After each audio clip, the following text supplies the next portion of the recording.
Speaker, Dr. Thalia Goldstein.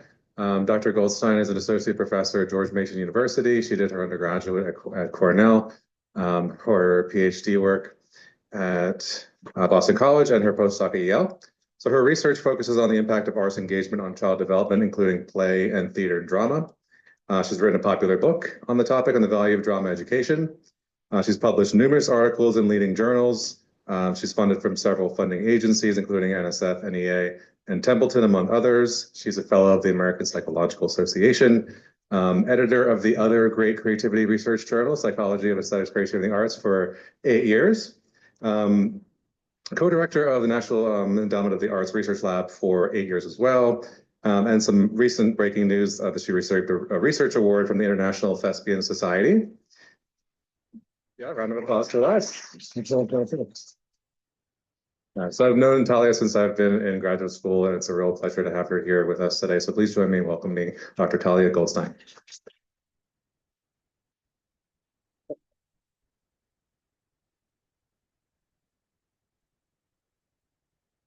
Good morning, everybody. Thank you so much for making it out here on the morning after the social, which I know is always a questionable time to be able to get up early enough to come to a keynote. Thank you so much, Roger, for that introduction, and also to SfNC for inviting me to talk a little bit today about the red-headed stepchild of creativity research, otherwise known as theater. I don't know if you guys have noticed, but we've seen a lot of talks over the last couple of days about the visual arts. We've seen a good number of talks and posters about AI and creativity, cognitive creativity, music and creativity, and I would love to know where the theater is, right? There's just not a lot of research in this field about theater. And today that's what I'm going to be talking about a little bit, why I think it's hard to study, sort of what gets in our way of studying theater, what actually has been done, because there is some work that has been done by my lab and others on theater and creativity, and then a bit of a suggestion on a pathway forward, how we might sort of build research capacity and more research in this field. Are we working? There we are. Okay, so like all of our other art forms, theater is quite old, and discussions of what theater is and what it does for us are also quite old, right? We have writings from Plato about catharsis and this idea that theater is meant to evoke emotions, while at the same time, people who do theater, actors, are not to be trusted because they lie and they put their bodies into all sorts of strange positions and situations that might be quite dangerous if you think they're actually real. And yet, at the same time, even though theater is quite an old art and discussions of theater have been sort of around since the ancient philosophers, it has lagged behind research, empirical research and modern research in music and in the visual arts. So why is that? Well, I think one of the first reasons why that is, okay, we're going to have a delay, so I'm going to try and click a little early. That'll be why it is. So one of the reasons why I think theater is hard to study in a systematic way is when I said the word theater, probably most of you in this room had a different idea of what I'm talking about. Some of you might have pictured big production numbers from Broadway musicals like Anything Goes. Others of you may have started thinking about Shakespeare put on in period costume at the Old Globe Theatre in the UK. Others might have thought about off-Broadway shows that are meant to be satirical send-ups of the American dream, or revivals of Broadway standards and plays that have been done all over the United States, cabaret shows, or maybe the improv troupe that you did while you were in college with some friends, right? Theater can mean many different things, and on the surface, each of these kinds of performances look quite different from each other and sort of evoke different things in audience members. However, underneath all of this, right, something that is similar across all of these different forms of theater is this idea of acting or performance. And this is where our second problem with studying theater in a systematic way comes in, because acting is basically human behavior. falsified, and performed on stage. So all of the questions and problems that we have about human behavior, right, the entire field of psychology and cognitive neuroscience also applies when we're talking about acting, right? Because acting is the human body representing the human body, and the human narrative representing the human narrative. Falsified, meaning that what you're seeing is not cinema verite, right? It has in some way been scripted and narrativized, and then performed, meaning that there is something metacognitive and thoughtful about what the person is doing on stage. And so you've got all the complexities of humanity and all the complexities of psychology and the creation of human behavior and human story, and in this sort of separable state of falsification and performance. And that makes theater really complex and hard to study as well.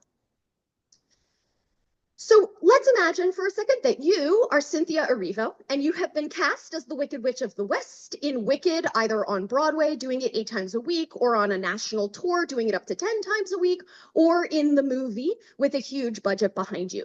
So what do you have to do that is part of this human behavior falsified and performed on stage in order to be able to perform this character?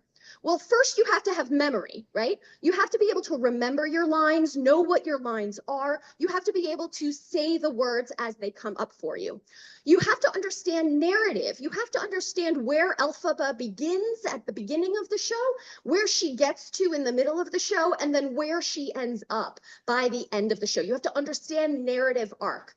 You have to have an understanding of vocabulary, right? Both the words that she says that are sort of ordinary words, but then also the Aussian words or other vocabulary that might be coming up. This is particularly relevant in Shakespeare, right? Because you're using this sort of heightened level of vocabulary.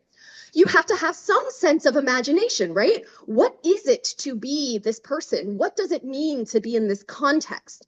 You have to have a sense of envisioning, an ability to engage in imagery. When you are acting and performing, you are not in the real world, right? You have a fourth wall of the audience, or there are lights above you, and you have to be able to be in the moment of the performance with envisioning that there's not actually an audience sitting there. Otherwise, you would perhaps get captured in eye contact, as you might do in your real life when you're in a conversation. You have to have a sense of embodiment, right? You have to know what your body is supposed to be doing in any particular moment in order to portray that character. And you have to know how to control your body so it can portray that character. You have to have some sense of emotion regulation. I'm not really going to get into acting theory and questions about acting theory. Who in here has acting training?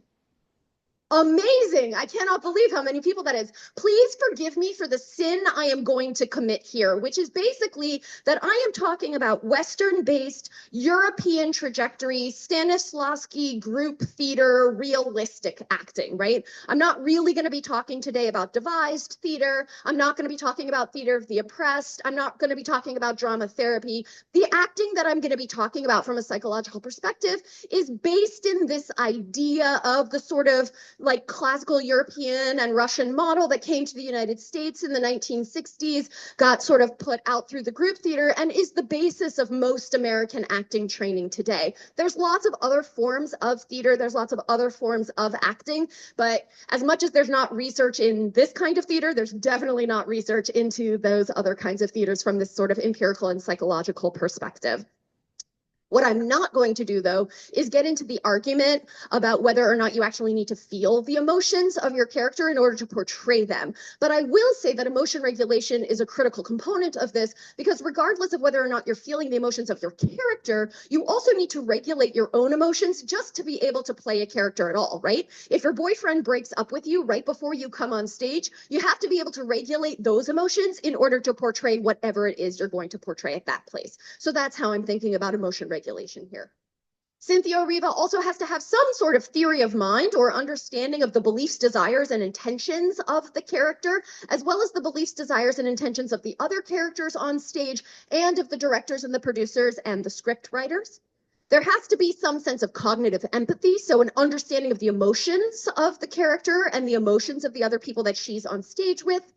Maybe there's affective empathy, right? Maybe she also needs to have an appropriate and concurrent emotional response to what is happening to her character. Again, that's an acting theory question. Your mileage may vary there. She has to have some ability for inhibitory control, right? She cannot engage in the preponent response, the inherent response that she, as Cynthia Erivo, may have. She has to have some sort of inhibition of those responses so that she can respond as Elphaba in the moment. And then finally, some sense of self-awareness, right? What am I doing? Why am I doing it? And how am I doing it, right? This sort of metacognitive self-awareness. So this is why theater is complicated to study, right? Because regardless of whether you are playing a green witch in a fantasy land of very far away, or you're engaging in a realistic perspective and you're playing a real sort of modern character like Meryl Streep did in Kramer versus Kramer, where you're going through a divorce, you still have to engage all of these different psychological elements. And that makes it a really complex human behavior to study. And that's not even mentioning all the other components: lighting, movement, makeup, audience, directing, scenery, production, script, cinematography, hair, costumes, music, etc., etc., etc. Not to mention maybe the most difficult component of all, which is that theater takes place over time. The stimuli doesn't stay still. It changes and moves. It has narrative behind it. It is dynamic. It is interpersonal. There are lots of different variables going on anytime you're in the theater. And this is not just sort of a theoretical perspective on all of the different elements. There are also fundamental differences in the approach to the goals of science versus the goals of theater that make it really hard to study and complex to study. Theater is multimodal. Science is reductionistic. Even in its simplest form, which is person performing for audience, you still have all the complexities of time, all the complexities of the complete human standing in front of you in a body, telling a story on the stage. Science wants to reduce, right? The only way we can manipulate variables is to isolate them, operationalize them, and then create measurement of them. It's really hard to do that when you have all the complexity of the multimodality of theater in front of you. Theater lives in ambiguity and science wants precision. The whole point of science is precision. That's how we can think about how to manipulate variables and actually look for causal mechanisms across time. But theater lives in the ambiguity. Come on in, don't worry about it. Theater lives in the ambiguity of, well, what is the right answer here? For example, in Hamilton, the women who have played Eliza in all of the different iterations of Hamilton always keep the meaning behind her final breath a secret. And each Eliza has her own meaning behind that final breath. It lives in ambiguity. And then, I don't think theater and science are the same thing, to call back to what Anjan said. I also don't think they're living in parallel, but I think they have different ways of going after the same goal. So theater makes the individual universal. You come and see an individual story, an individual play, and it is meant to remind you of your own life or make you think about the world in a new way. Individual story created into universal awareness. Whereas science, what science is trying to do is get at what's going on sort of foundationally or universally that can then be applied to the individual's life, right? So it's two ways of asking the same question. Why do humans do what they do? What makes them behave and feel in the ways in which they behave and feel, but approaching it from very different perspectives. So all that being said, what are we supposed to do, right? Where do we begin? I often talk about research on the arts as a sort of puzzle, right? That each person who's doing science on the arts has a different piece of the puzzle that they're trying to fill in to the larger picture of what the science of the arts are. You can also think of it as a sort of pointillist drawing, right? And you can zoom in to any singular point on the drawing to try and understand exactly what color it is and exactly what shape it is, or you can zoom all the way out in order to see the big picture. And some of us are working on the book, and some of us are working on the headband, and some of us are working on the background. And as long as we're all in conversation with one another, then the pieces or the points of the drawing should all work together eventually. So where should we start, right? That's the difficulty. Where should we actually be going from here? So I think there are sort of three main areas that you can think about when you think about acting and performing. I'm realizing my animations have failed me here. Okay, so there are three main things that we can think about when we think about theater and performing, three places to begin our research. First, we can be thinking about the language, the gesture, or the face when you're actually performing. What are the physiological elements of creating a performance, and how can you create a performance? Through the face, through the gesture, through the language and the voice and the prosody that you're using. The second is that you can think about how being involved in the theater might transfer to different psychological effects and outcomes when you are no longer doing that theatrical experience or activity, right? So put theater in, get outcome out. How does that transfer from within the theater to outside of the theater? And then the third thing that you could look at is what is psychologically happening while you act. Not necessarily what transfers to outside the theatrical box, but what is actually occurring psychologically and physiologically while you are engaged in the action of acting. So those are all of the complexities. And now I'm going to shift a little bit into what we actually know about theater. I'm going to talk about it from a few different perspectives. First, I'm going to talk about how theater scholars actually think about and use the work that has been done in cognitive neuroscience and psychology up to this point. I'm going to talk about the entire literature. I'm going to cover the entire literature in the neuroscience of acting. There are 2 studies. That's the entire literature on the neuroscience of acting. Then I'm going to talk a little bit about methodological circles and this idea of how do you start from theory and use various methodologies in order to build for yourself this pointillism drawing, this actual puzzle of all of the different ways that we can understand theater. I'll talk a little bit about my work on learning to act and its various outcomes that we know about when you learn how to act. And then I'll come back around to some qualitative theory building, because when the experimentation doesn't quite work out for you, sometimes you want to go back to figuring out what the question is. The question is the question. So theater scholars, as Helmut said about art historians, are a picky bunch. And in fact, in the world of theater scholarship and theater education, there has been a real push against quantification. So in the mid-90s, a bit of history for those of you who don't know, music and theater both were sort of in this space where there wasn't a lot of research. There was some interest from psychologists and neuroscientists. Neuroscientific tools were just starting to be used, but theater and music were sort of on equal footing when it came to the amount of research that had been done up to that point from a psychological or neuroscientific perspective.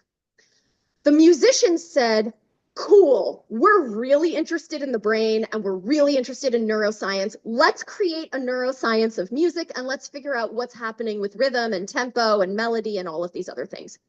And the theater folks said, absolutely not.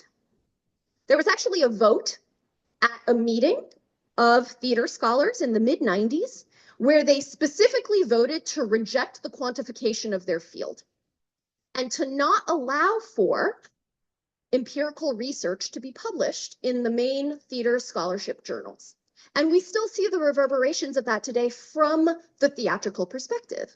Most of the research and use of psychology from a theatrical perspective is still using Freudian and Jungian theories, which empirical psychologists have shown really don't have evidence behind them, in order to talk about the reasons why an actor is successful or a work of theater might move you, right? They're still in sort of the worlds of psychology that most empiricists abandoned in the 1960s.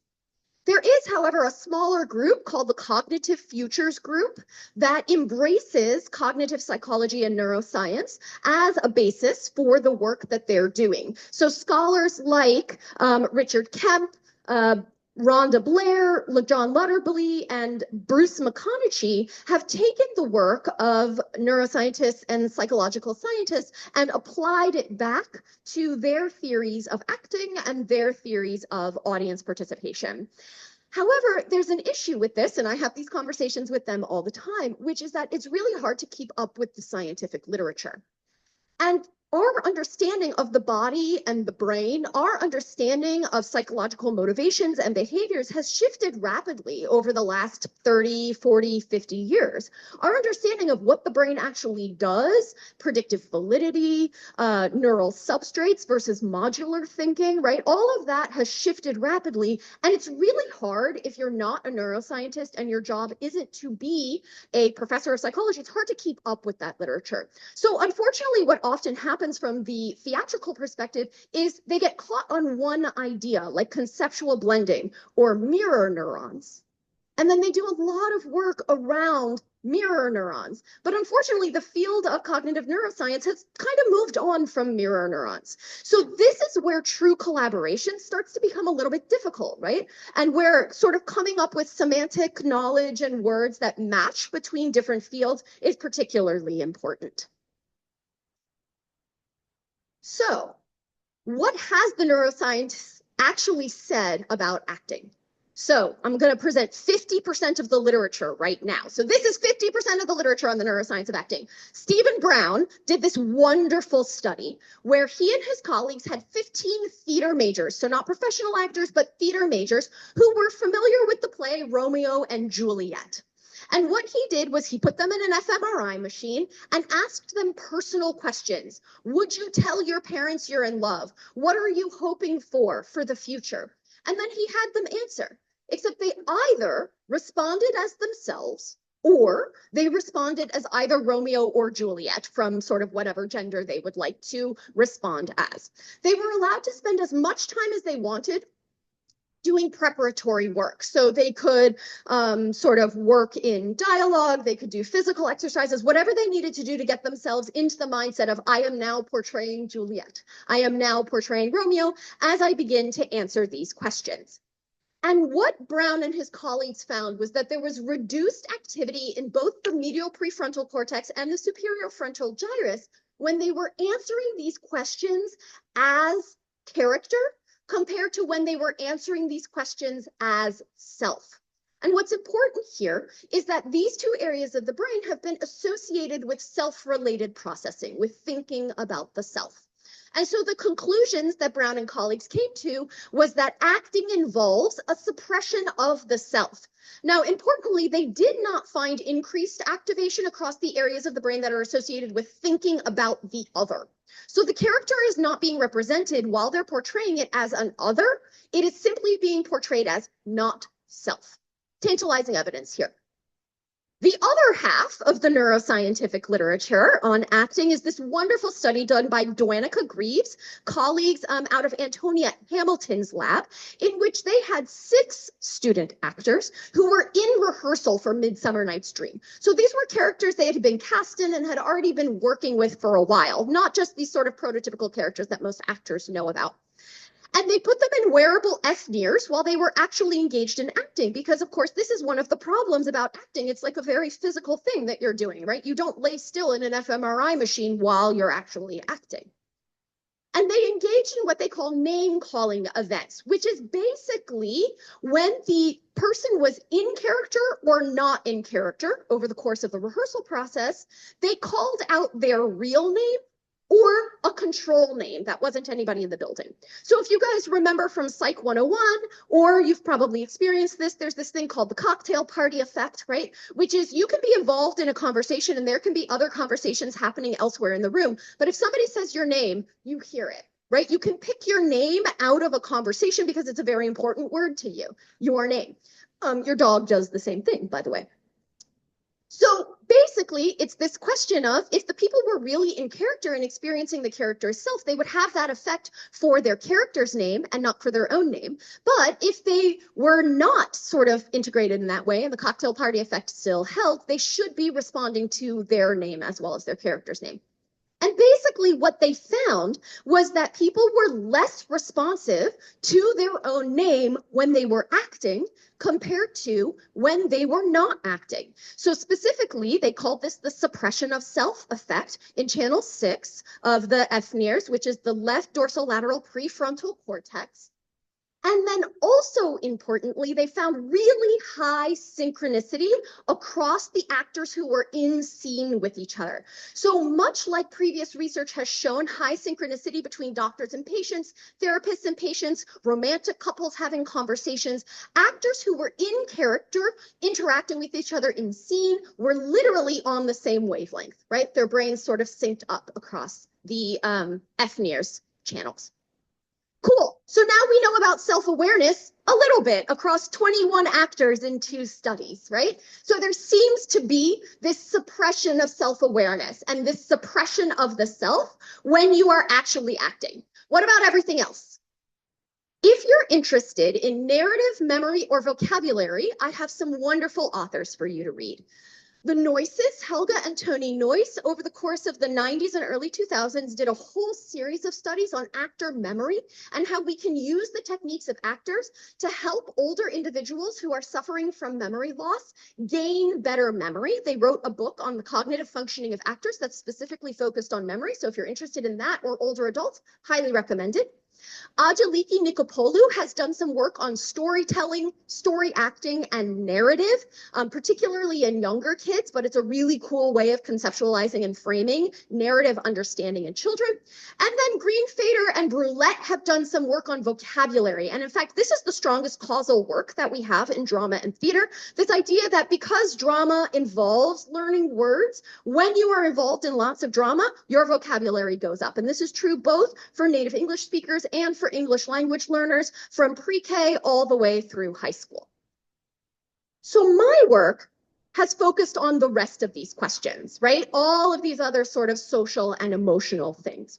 And the way that I started was through theater theory and psychology theory. So I double majored in theater and psychology when I was in college. Then I moved to New York to be a professional actor. After a few years, I figured out that I probably wasn't good enough to make it as a professional actor. And so I went to grad school to get a PhD in developmental psychology. And as I started reading psychology theory, particularly around things like theory of mind and empathy and emotion regulation, I was like, wait a minute, I learned about this in my acting class. Wait a minute, this is an exercise that we used to do in my acting class. And so I started to read up on both theater theory and psychological theory simultaneously to see what might be the constructs and variables that would be most likely to change as a result of being involved in acting training. So this sort of led to more and more methodological rigor as more and more evidence started to build. So we started with correlational studies, looking to see if people with acting training had higher levels of certain types of social and emotional skills, then moving into some quasi-experimental and experimental evidence, and then some review and looking and seeing if we had enough data for meta-analyses. And that's when I got really dissatisfied about the state of the literature. And I actually backed up into qualitative evidence, looking at some like on the ground qualitative evidence and grounded theory, and then some focus groups is where we're at now, going back into correlational, quasi-experimental, and experimental work. So basically, the question that guides my work is, what happens when you learn how to act? When you learn how to act, whether you're a child or an adult, does it affect various types of your psychological functioning when you go back out into the real world, right? When you leave this sort of black box of the stage and step back out into the sunlight, do you have improved skills across a variety of different outcomes as a result of being involved in your acting training? So first, we started with some correlational and quasi-experimental studies. We looked at whether children and adults with acting training had higher levels of theory of mind, which is this ability to understand other people's beliefs, desires, and intentions, whether they had higher levels of empathy, which is this sort of feeling with and understanding of somebody else's emotions. We looked at their emotion regulation. Were they better able to understand and control and regulate, both upregulate and downregulate their own emotional state? And then we looked at creativity. Do actors have better creativity, more divergent thinking, more collaborative creativity? Shout out to Keith Sawyer, who did some of the original work on improvisational theater and dyadic creativity. And basically, we found really mixed effects. We found mixed effects on each of these outcomes, and we found mixed effects based on age group. Sometimes we would find effects on theory of mind, sometimes on empathy, sometimes on both, sometimes on neither, sometimes on some kinds of emotion regulation and not others, sometimes on some kinds of creativity and not others. So the correlational and quasi-experimental evidence wasn't super duper strong. So then we decided to move into some random control trials. And just as a note, if this little thing is up in the corner, please don't take a picture of the slide because I have pictures of children on it, but otherwise, please feel free to take pictures of the slides. So in a first study that I did with Brooke de Bettingus, we looked at improvisational theater for 10-year-olds. So basically, we randomized kids into either taking improvisational theater courses or doing study hall over the course of a semester. And then at winter break, we switched them. And the kids who had been in study hall went into improv, and the kids who had been in improv went into study hall. And here's what we found. Sometimes randomized control trials do you dirty. And even though we randomized the kids into two different groups, the children who were randomized into the theater classroom, into the improvisational activities, actually started with lower levels of self-concept than the kids that had been randomized into study hall. However, they gained over the course of that semester of theater in order to, at the midpoint of our randomized control trial, there were no longer significant differences between the two groups. And happily, they were able to maintain this gain over time. However, our group that started with higher levels of self-concept maintained those levels regardless of whether they were in theater or not. There's this tiny little gain here, but it's not a significant gain. So the kids who started at the lowest levels were the ones who gained the most from improv. In our other randomized control trial, we worked with 5-year-olds. Why did we work with 5-year-olds? Because if I was to randomly assign half of this room to be forced into acting classes and half of this room to not be allowed to take acting classes, half of you enrolled in acting would revolt and half of you not enrolled in acting would revolt. It's actually pretty hard to randomly assign adolescents or adults into artistic activities and actually get them to fully engage. We've tried to have adults engage in role play, but the strongest predictor of whether or not you engage in role play is not the instructions we give you or the benefits that we tell you you're going to get, but whether or not you wanted to engage in that role play in the first place. Which makes sense, right? If you told me I was never allowed to perform again in my whole life, I would have a problem with that. So, 5-year-olds, right? It's pretty easy to tell 5-year-olds what to do. They're pretty open to most things. This is actually one of the arguments that I often make about why we need to have more and more and more arts education opportunities at younger and younger ages. Because by the time you hit middle school, kids already have a pretty closed idea about what type of person they are. I'm a sports kid. I'm an arts kid. I'm a music kid. I'm a, stay at home and play on my computer kid. But at 5 years old, they're open to everything, right? They want to engage in all sorts of new activities because younger children see everything as a learning opportunity. And so if we can provide children with the opportunity to engage in all different kinds of activities, all different kinds of art forms, all different kinds of sports when they're really young, they may then find something that if you waited until they were 14 years old, they would be too closed off to find for themselves. So we randomly assigned a group of 5-year-olds into one of 3 different kinds of activities. They either got to engage in drama games, or they got to do a story time, or they got to do block play.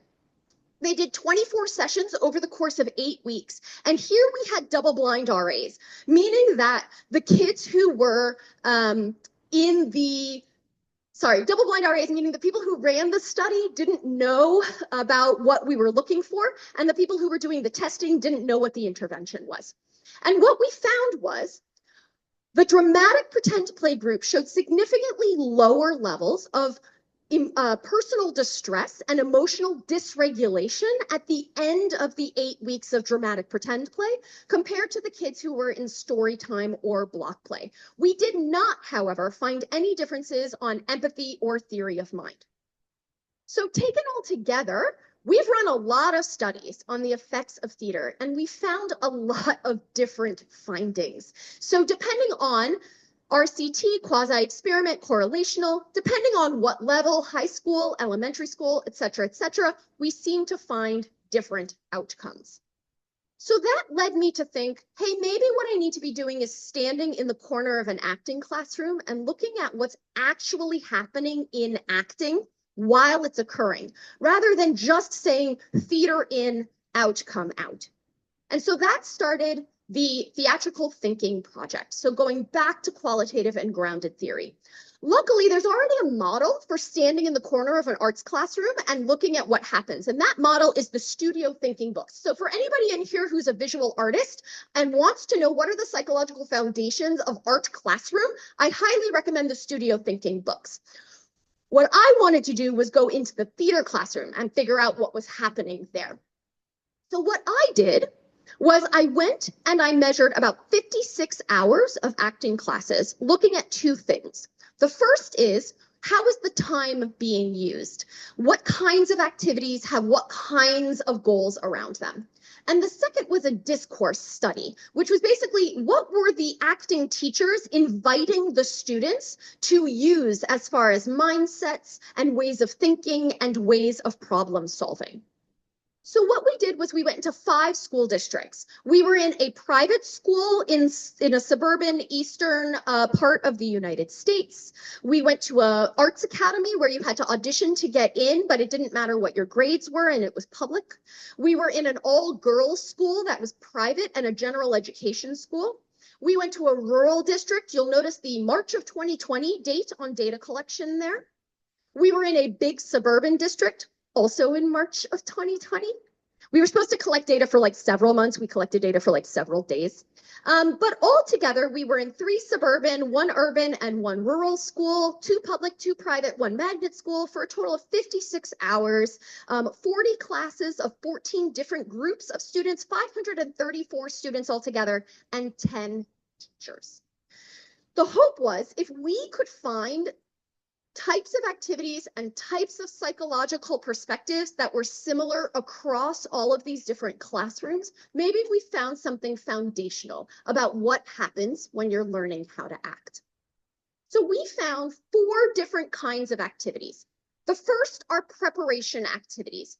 These are things like vocal, physical, and explanatory warm-ups. On average, about 24% of class time, which is pretty surprising, actually, when you think about it. This is jogging and doing sit-ups and dancing around, and it's almost a quarter of most classes. The next kind of activities were generation activities or improv activities. And this is where the students are working without a prompt, both in groups and individually. On average, again, about a quarter of the class time. The third kind of activity that students were involved in were reflection activities. So these are discussions and critiques about any of the other areas that are involved. And it's about 32% of class time on average. And then we have interpretation. And this is the kind of scene study that you might be thinking about, right? When you have a character and you are learning about that class, about that character and about what that character is going through. And that was on average 44% of class time, but that's a bit of an inflated number because we had a few classes where it was like almost the entire class was based in scene study. And these happened in all sorts of orders. It wasn't just 1, 2, 3, 4. In fact, this is the 40 classes. These are the 40 classes that we measured the time course analysis of the 4 different kinds of activities. Again, this is why theater is hard to study. You will notice that across the schools, there's very little patterning, and class by class, you never have the same pattern. We have a little bit more preparation at the beginning of class and a little bit more reflection at the end of class, but there's nothing truly systematic about the ways in which these classes are developed by teachers. So the individual nature of theater makes it really hard to study. The second thing we were interested in was the habits of mind. So these are domain general ways of framing and approaching the world, and it allows students to be critical producers rather than reproducers of knowledge. This is not something that I've created. It comes from the education literature in general. It's been used in the visual arts for studio thinking, as I mentioned before, but also in educational contexts, science contexts, mathematical contexts, and across the curriculum generally. You can think of the habits of mind of constellations of different kinds of mindsets and skills, ways of approaching problems and tasks in order to resolve them. So after 56 hours of analysis and reading through all the transcripts many, many times, we came up with 8 acting habits of mind. The first is body awareness and control. This is being aware of and in control of your body and what your body is doing in any particular moment. The second is release inhibitions and be playful. So get rid of your sort of self-knowledge, get rid of any sort of like feeling that you shouldn't be doing something, and be playful about it. The next is imagine and envision, right? Think about the world outside of you that isn't perceptually in front of you at any moment. Consider others, think about others' perspectives and mindsets. Think collaboratively, work with the other people around you, have a sense of communication. Be flexible, sounds like divergent thinking, right? Come up with lots of different responses to individual scripts or prompts. Commit to choices, right? Make a decision and stick with it. All of you with acting training in the world, right, have been told, make a choice, make a choice, make a choice, and stick to it. Try it out and see what happens. And then reflect and think metacognitively. So is the choice that you've made working? Why is it working, or why not? So here's a quick example of what an acting class exercise looks like. This is the machine. What you'll see here is that the teacher has asked each of the students to have a motion that they make on the stage. And then as each additional student comes up, they have to add to that motion in order to create sort of one machine that is all working together. You can see that they're smiling while they're doing this. Maybe the girl in the middle made sort of a bad choice to spin around for 2 minutes and 30 seconds. She's learning some body awareness and control right there. And you can see that they have to collaborate with one another, right? They have to engage with what the rest of the machine wants in order to create something that works all together. So this is an activity, this is a task, this is a problem that the teacher has put forward for the students.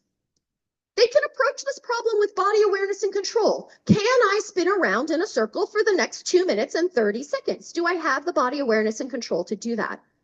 And if this is the approach that they're having, here's where the theory building piece of it comes in. Perhaps this requires the recognition of active experience of the body state and its limits, and could therefore lead to transfer into emotion regulation. Or they could approach machine with a sense of release inhibitions and be playful. It's very silly to do this for like 2 minutes and 30 seconds, right? But if they approach it with a sense of playfulness, perhaps they're learning about their confidence in their choices as worthy and enjoyable and good for the group. So maybe we could measure something like complex identity development as a result of engaging in this way. Or if they're being asked to approach the machine from a consider others perspective, right? If you're going to go like this, make sure that the person behind you isn't going to bump into it every time they move around. So perhaps this is then linked to thinking about the reasons behind other people's choices and how you can fit in with other choices. And if that's true, then this might be linked to something like cognitive empathy. So this is sort of where we start to build theory, from the complexity of something like machine to the individual psychological constructs that might be at play through it. Another example of this, if anyone's familiar with chorus line, is the ice cream cone, right? When you're asked to pretend to be an ice cream cone in an acting class, you do not put on an ice cream cone suit and dance around as an ice cream cone, right? Instead, you have to engage in imagination and envision. What would it mean to feel like an ice cream cone? You have to commit to a choice. I'm really an ice cream cone, right? If you're sort of like half moving into things, the audience can't understand what you're doing. And you have to reflect and think metacognitively. Is this ice cream cone position working for me? But here comes more complexity, because an acting class is not just one activity. This is one acting class from my data set. We had highs and lows, then we did the whoosh game. If anyone wants to know the definitions of these, I'll talk to you afterwards. We had stretching and vocal warm-up. We then read books out loud with feedback, had a peer critique, then there was transition time. We did circle walk with just saying our lines for memorization. And then we did building and blocking a scene and had scene study. These were coded for all sorts of habits of mind and all sorts of different kinds of activities. And what we found is that the scene study seems to be occurring in a cycle. So each habit of mind can be brought to the front for a particular activity, but you can also go in a cycle. I'm going to do my scene and then I'll reflect on it. Did that work? Do I need to make a different choice? I'll think flexibly about that. If I make that choice, I need to consider how it might affect my character or how it might affect the other people on screen. I need to imagine and envision how this might work for me. I need to commit to a choice once I've figured out which one is going to work the best. I need to loosen myself up and not be inhibited when I want to create that choice. Think collaboratively with the people around me, and then body control my way into it again. But of course, it might not work like that. It might work in the reverse, right? You might have body control and then you think collaboratively about how that works with everybody else. You might commit to a choice and then envision what it looks like. Or it could even jump around, right? Body control to imagination and envision.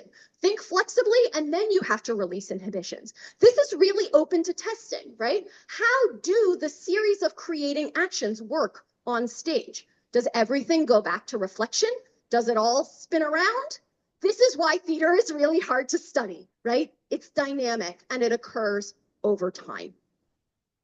So we have some current work where we're testing the habits of mind and where we're thinking about how we can move forward into additional work looking at transfer. But I'm going to just skip ahead to my rubric project because I really am interested in collaborations on these rubrics across as many different kinds of theatrical experiences and as many different ages as we can get to. So if you're interested in testing the acting habits of mind in your theatrical activities, please email me and I will happily share the rubrics. I have had it on my to-do list to get them up into the OSF thing for like several weeks. My lab members can attest to that. And I haven't done it yet, but now I'm reminded again that we have to do it. And what we're going to do in my lab is we're going to be looking at how these rubrics, how teacher ratings, self-ratings, and parent ratings on all these different psychological habits of mind are connected to things like emotion regulation, interoceptive awareness, mentalizing, and divergent thinking, as well as metacognition, to start to build, again, correlationally and quasi-experimentally, how this theory building then links to different kinds of outcomes. And the ultimate hope is what we were just talking about with the moonshot, to get at what makes theater an effective intervention. For whom is it an effective intervention? When, how, where, and how can we make it even more effective for as many people as possible? So, how should we study these stories, right? These narratives told by bodies in embodied psychological processes on a stage when they're falsified and presented to an audience? I think it's possible. We just have to think big and small at the same time.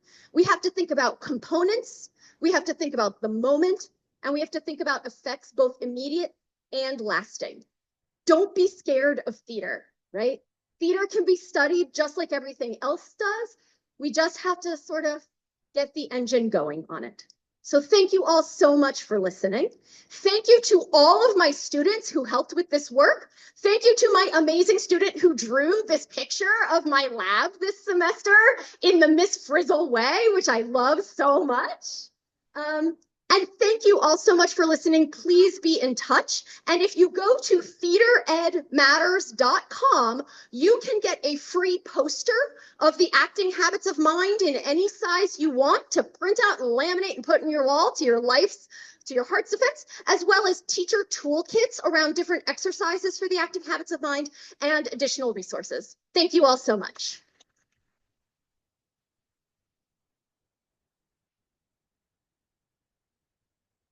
Hey, thank you, Talia. It's such an impressive body of work that you've put together over the years. I imagine there's some questions in the audience. I think we have time for a couple of questions before we move on to our next. I see a hand up there. I might have to ask for some assistance.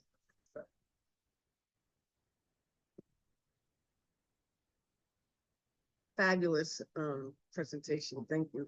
I'm not a theater person, but I'm a visual artist, and I'm wondering the notion of architecture, you know, relative to what you're talking about.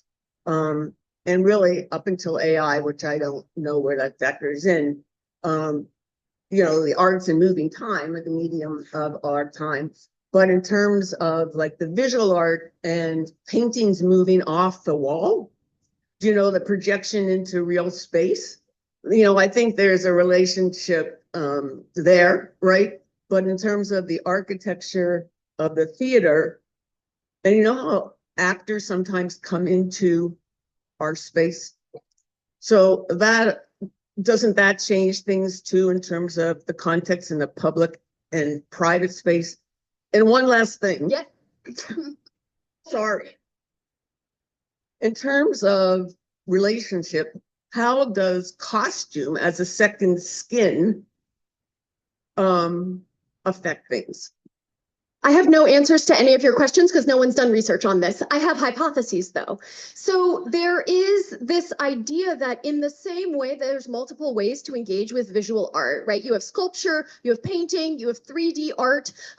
Those all also work in the theater, right? You have immersive theater, you have direct interaction, and then you have very classical posed interaction, right? So all of these different variables, I think, have an effect. What I think is really unique about theater and important to think about, which actually overlaps with sort of, you know, performance art from the visual arts perspective, is this idea that I am a human being in a body standing in front of you. Your brain has evolved to interact with me as a human being in a body. When we put some sort of metaphorical or screen between you and me, there is a distancing that necessarily takes place, right? Theater, happily, luckily, fingers crossed, cannot be replaced by AI because we don't have robots good enough yet to do it. So bodies react to bodies because evolutionarily bodies react to bodies. And so that is where I think theater has sort of something going on that might be unique amongst all of the art forms. But this idea of how close audience and actor get is really important.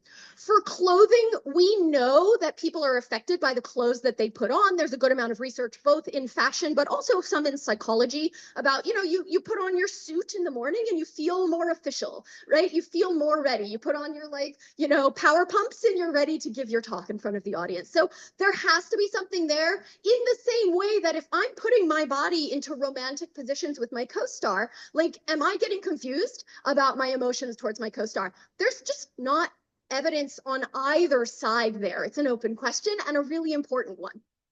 What in garments? Yes. I'm doing a project with garments in hospital vulnerability. Yeah. And so, you know, lessening the distance between vulnerability and illness and wellness in terms of garments and walking into a hospital. You know, that gives the patient some sense of stepping outside of their Agency and control are super important there. Yeah, absolutely. What about social cohesion, like, and how does that play into your research? That is such a great question. So one of the primary things that we also interviewed all of the teachers. I didn't have time to sort of present on that work as well. One of the things that the teachers said when I asked them, why did you do this exercise? Is there a moment in class that you think went well today? Is there a moment in class that you think went poorly today? The number one thing that teachers talked about was ensemble building. And that's often what directors talk about and what theater folk know, right? We know that you come together and like you're a family, and then you say goodbye to that family and you move on to your next family, right? Like that's a very common experience for a working actor. So theater teachers really talked about ensemble building. And this is one of those things where the inherent knowledge of the artist far outstrips what we know in psychology, right? Artists know how to make ensemble. Theater teachers know how to make an ensemble out of a group of kids who have never seen each other before and might actually hate each other. And some of it is about breaking down that release inhibitions, that be playful. You have them be playful. No theater teacher walks into a room and hands everybody a Shakespeare script on day one. You first have to release inhibitions. You first have to be playful. You first have to get people to understand that this is a safe space, right? That's part of the presentation I didn't quite get to talk about, but theater classrooms in particular are brave spaces, right? I want you to step into yourself and be brave. They are safe spaces. You can be weird, you can be quirky, you can make a mistake, and no matter what, you're going to be okay. We're going to love you no matter what you come in with, right? You can leave your baggage at the door or you can bring it in and work with it. And then we ask you to play a character. And then we ask you to collaborate with others. I think psychology, if we're interested in group cohesion, if we're interested in intergroup contact, I think we need to be learning from the theater teachers about how they can create a disparate group of people into an ensemble in like 3 rehearsals. It's amazing. Last question. So, Where are you? this was a very, hi, this was a very interesting and intriguing study. Something I've been personally interested in studying academically is how theater helps children with their education, and also how it affects children psychologically and how it reduces stress and like mental health and wellness issues. One thing I noticed about theater and performing arts is that a lot of people can use it as sort of an escape from any troubles that they have going on in their real lives, because when they're portraying a character, like you said, there's a self-suppression that occurs when that happens, so they don't have to think about themselves or what's going on in their real lives, because they're not themselves anymore, if that makes sense. They're somebody else when they're on stage and they're doing their dance, or they're saying their lines, or they're singing their song that they've been practicing. And when they're on stage, they're in this sort of bubble where they're not necessarily in the real world anymore, if that makes sense. And they're in this imaginary world that's within themselves. And then when they're done, they can step out of that bubble and go back to the real world. So I'm curious what your thoughts are on the effects of like child psychology and mental health that theater has, and how it's used by people as a sort of escape from the real world and the troubles of the current society. I love that question. That's an amazing question. Amazing summary too of sort of how I think about theater. I think you're exactly spot on. There's 2 things that makes me think about, right? One is that in theater classrooms, one thing that actors are really taught to do is how to come into a neutral space. So a lot of the preparation activities that happen in a theater classroom are meditation or physical activities that are meant to bring you into neutral, so that you can then put onto that neutral whatever it is that you need to portray in that day. So coming into that neutral is about leaving behind the world, right? About leaving behind the stuff that might be bothering you about the outside, and coming into the self as a neutral, prepared, ready being to establish whatever you want to establish in that theatrical world. And I think that sense of safety, that liminal space, right? The theater can be an in-between space, in between reality and fiction. It can be that sort of safety where you can make the mistakes. You can try all sorts of weird things that would look terrible in a cafeteria are totally normal in a theater classroom. And I think that safety and that acceptance, that sense of like, we are here to explore things that might not be explorable or might not feel safe to be explorable in the everyday world. I think that is connected to a sense of well-being, right? I'm okay. I get to try these things out. I have a space of safety that I can go into when I am having sort of moments and I just need to leave them behind. And I think that that builds and gains over time as you learn more and more how to do that. That is where the sense of wellness, flourishing, and engagement comes from being in a theater classroom. Thank you for your question.